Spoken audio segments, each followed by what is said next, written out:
Okay, today we're going to be going through and taking off a clock cap from an original Xbox mainboard. Okay, so I've got the board out of the box itself. I'm going to go through another tutorial how to pull these guys apart if you don't know already, but let's just get straight into this. So we have a version 1.2 or 1.3 board here. I can tell that because we've got a connecting chip. There's no fan on the main board, GPU, and on the connector here for the power supply it's an ATX. So I'm pretty sure this is a 1.2 or 1.3. Down here, this is where the clock cap sits. If you're not quite sure where it is, it's pretty much always in the same location. And if again you want to have a look on the main board, you can see underneath there's two circles with a thick sort of border on the bottom, which will tell you that's the clock cap. So let me see if I can pull the camera out and let you have a look, because you can see on this one that they've leaked. Not only the clock cap has leaked, but this one's leaked as well. So I'm going to have to replace them both. But yeah, let's get you to have a look at it. Let's get in and have a quick look at these. So you can see the clock cap is this one here, and you can see down on the bottom there, see on the main board, you can see some of the goop, some of the stuff that's come out of the capacitor. Zoom in, you can see that we've got to get that sorted out. You can also see on the one behind it, this one here, that's also started to leak. So I'm going to be replacing that as well, but I won't do that in this tutorial. So okay, what we're going to do, we'll pull it out first, then we're going to clean the board up. So I'll just put the camera back and we'll go from there. Okay, so first what we're going to do is pull out the clock cap over there. So if you spin the board over, you just get an idea where your contact points are for this. So these two big suckers there. What I normally do, just for a bit of sanity, just put a bit of a mark or something by the side, because if you keep spinning the board over, it's easy to lose where you are. So if you do that, then at least it keeps you on the straight and narrow. I've already got my iron hot. I've got a great iron here. It's a Hakko FX8801. It's great. You know, you can get quite a few tips for it. I'm using like an intermediate tip for this one for the moment. So okay, to start with, I'm just going to get some flux on these points, and again, just a normal liquid flux is going to be great for this, or flux paste if that's what you have. And just get some on the points. Doesn't have to be a crazy amount.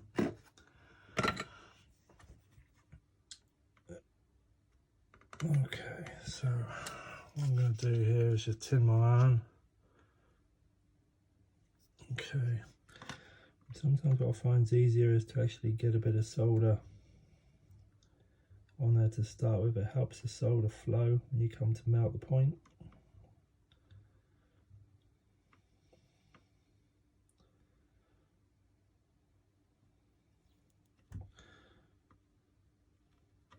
Okay, right, so you want to be careful with this part, because when these guys start to leak, the stuff inside is not great for your hands. But if you can, you just want to take a firm grip of the capacitor. I hope you guys can sort of see this. It's a bit difficult to show.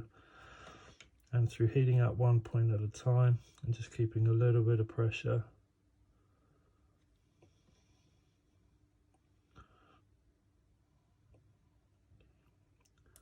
what you want to do is just wiggle it. You'll feel just as it starts to melt, the capacitor will start to pull.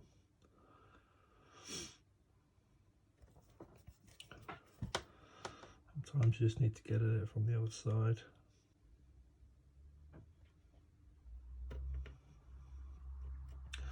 I think the problem is with this one, and you get it with some of them, is the towels of it are bent over. So what I'll quickly do on these, got my snips,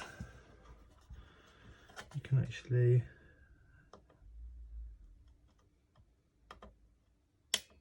cut the towel off. If they're bent over, then it won't pull out the board, so that's another thing you've got to be careful of. So let's just have a quick look at this. Okay.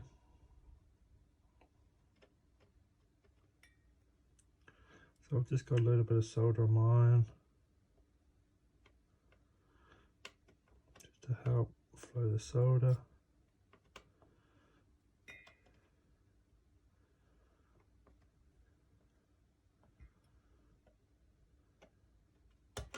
Okay, and there it's out. Okay, you can see all the rubbish on the bottom half, or at least I hope you might be able to see. Okay, so again, just get that to one side, and then you can have a look here just to make sure. You want to have a look just to make sure you haven't bridged these points, because there's 2 points next to it. So you can always go across that with some braid if you need to. This looks okay, this one. So when you spin the board back over, you can see now that the clock cap's gone. In a second I'll pull the camera down so you can have a quick look at that, and then you'll be able to see where the rubbish has come out of the bottom. It's important to get that out, because if not, it'll sit on the board and it'll start to rot the board out. This is where you'll hear the term trace rot and stuff. It'll start to rot through and burn through the traces on the board. That sort of stuff can kill your board. As I say, I've got this one to do yet, but I'll do that in the next tutorial. Okay, so we're gonna have a go at this guy here now. So as we done last time, I'll just mark the point up. This is where we're gonna go. Put some flux on there just to help the solder. The bleachers a pen. Okay, so I'll solder my iron. As we've done before, just keep a bit of a grip on the socket over there, and then you can just get some heat on the terminals. You can do one or both, whichever suits. Some people do both at the same time. Some people just want to hit one at a time. It doesn't really matter. Okay, so again on the other one, when you start to get the terminals warm enough, you'll feel it pull. Just keep the pressure on, and that's it, simple as that. Okay, so what we're going to do, we're going to replace this one. So as I was telling you before, that maybe about use some braid to clean up. I've just got some braid. It's just normal solder wick, what they call it, or it's just what it does, it soaks up the solder. So what we're going to do on this one, just get rid of some of this excess solder. We need to clean the hole out, because we're going to be putting another component in there.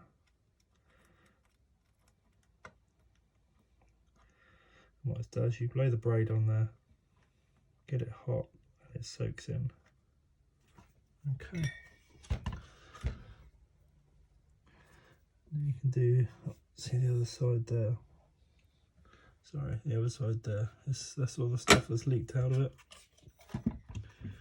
Okay. So let's just pick a bit more of that out.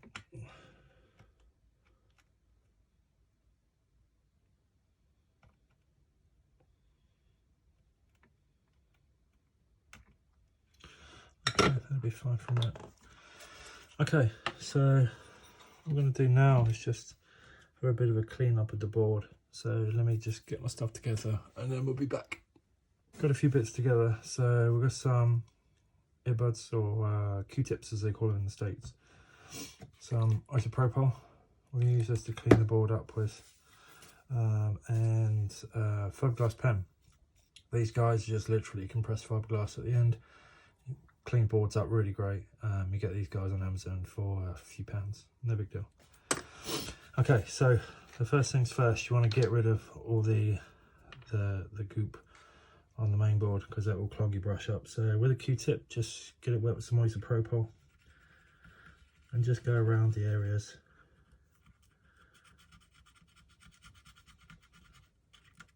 And it'll start to clean the muck off the board. Take your time with this, because you want to make sure it's all off.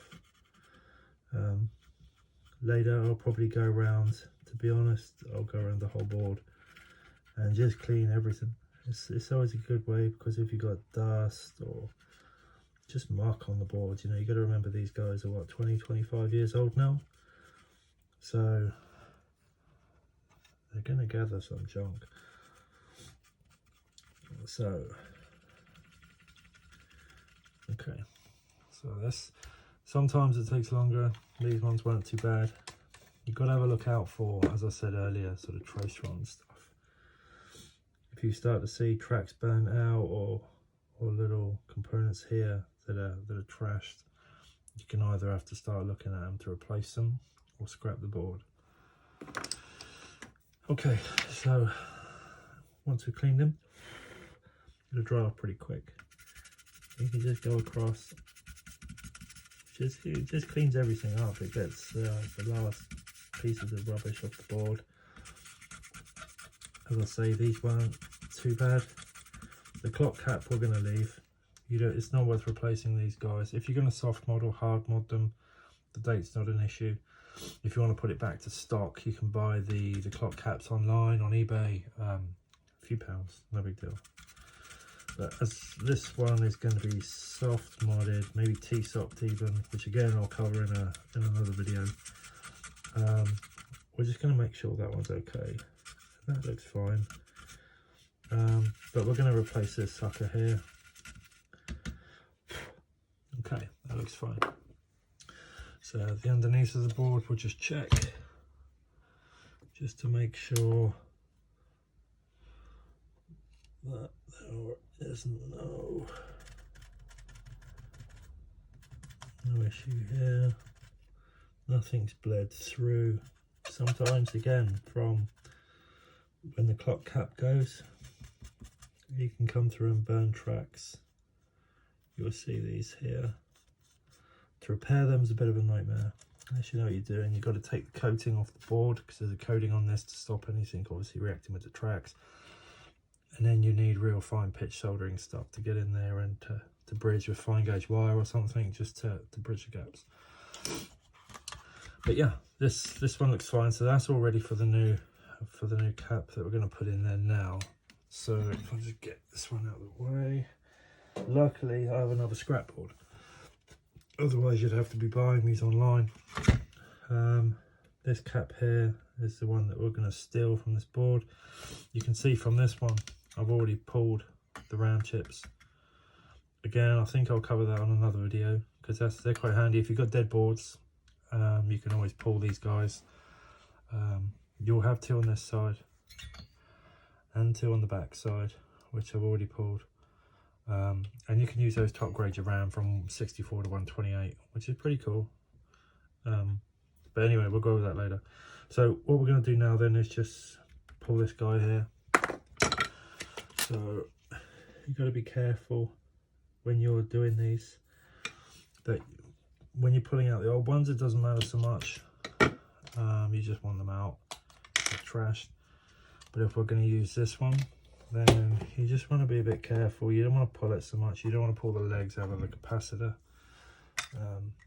You don't want to cause the thing no more damage. So on these, I generally do tin them.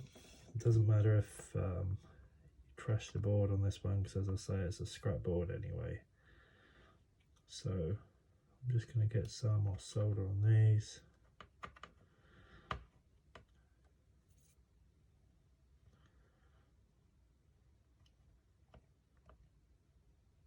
Okay, it doesn't even matter if you sort of bridge the legs out, you know, it's no big deal. Okay, so again, a firm grip, but we're not going to pull so much on these. We're just going to let the iron do its stuff, get the legs hot, just gently wiggle on the other side.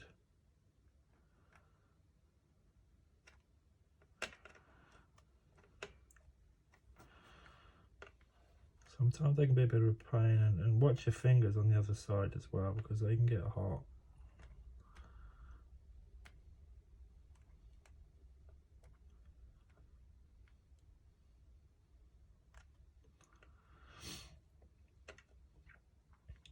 ideally it's much better if you can just buy these. They're not a lot of money, but for ease, I've got a scrap board here. I might as well just use it. It's going to go in the bin anyway.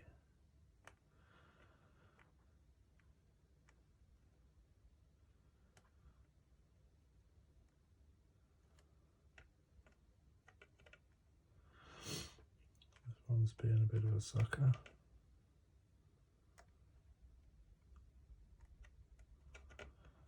Yeah, so they do get hot.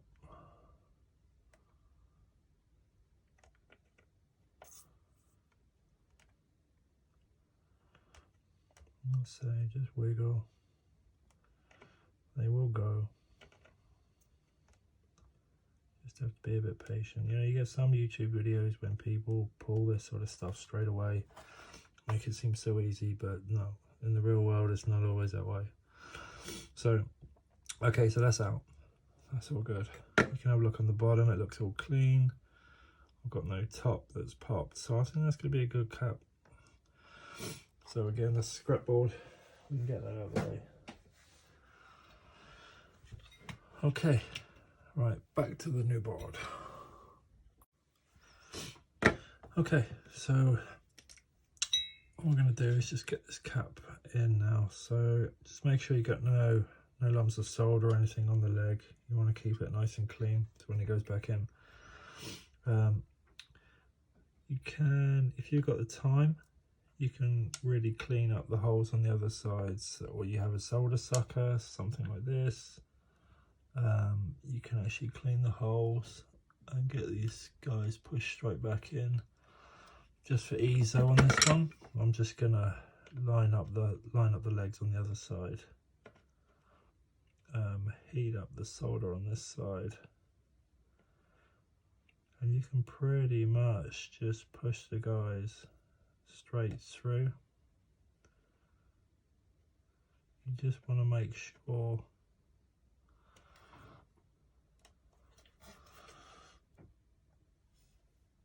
that it's pushed flat this side.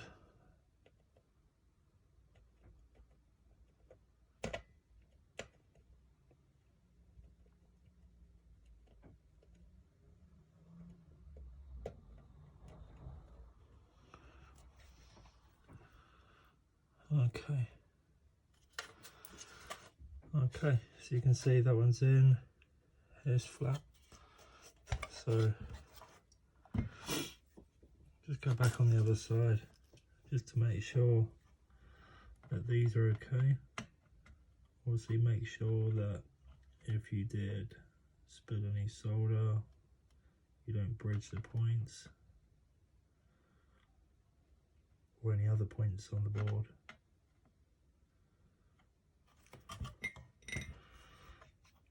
And just get these guys back in.